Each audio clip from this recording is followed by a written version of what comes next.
la double condamnation définitive de Jean-Marc Morandini dans des affaires de harcèlement de mineurs et de corruption de mineurs. La décision de maintenir Jean-Marc Morandini, c'est une décision qui ne m'appartient pas.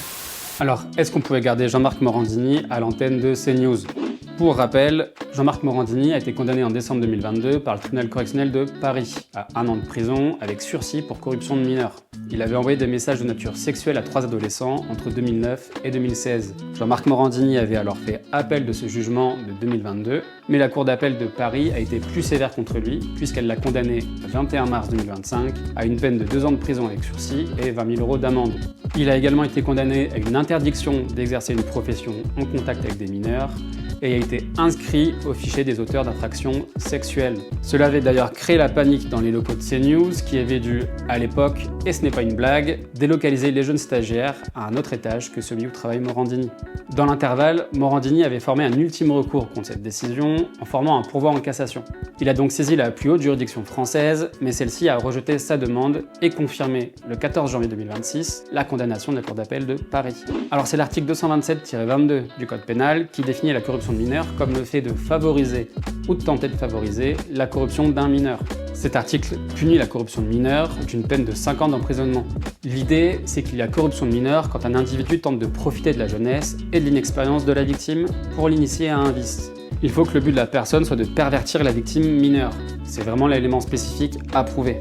On a ainsi un arrêt de la Cour de cassation très strict, le 8 février 2017, dans lequel la Cour rappelait que faute d'établir que son but est de pervertir la sexualité de la mineure, l'envoi d'un SMS par un moniteur d'équitation à son élève de moins de 15 ans, l'incitant à expérimenter pour la première fois avec lui des actes sexuels, n'est pas constitutif du délit de corruption de mineur. Alors l'idée de la Cour de cassation dans cet arrêt, ce n'est pas de dire que monsieur le moniteur d'équitation n'avait rien à se reprocher, mais plutôt c'est de le renvoyer devant une nouvelle cour d'appel pour qu'elle le condamne pour une infraction plus appropriée, notamment l'infraction de proposition sexuelle d'un majeur à une mineure de 15 ans par un moyen de communication électronique, prévu par l'article 227-22-1 du Code pénal.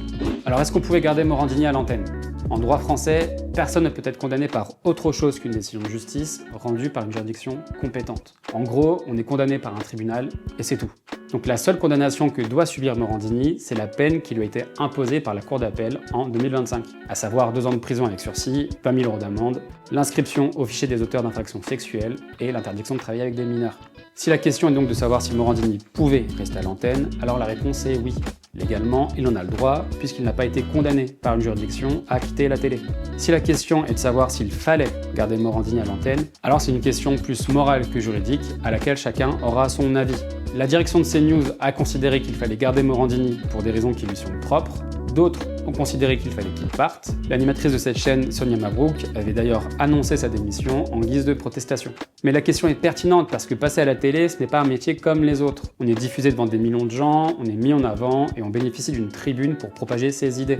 On peut donc légitimement poser la question de savoir si cela est moral de continuer à faire profiter d'une telle exposition une personne condamnée, notamment pour une infraction sexuelle impliquant des mineurs.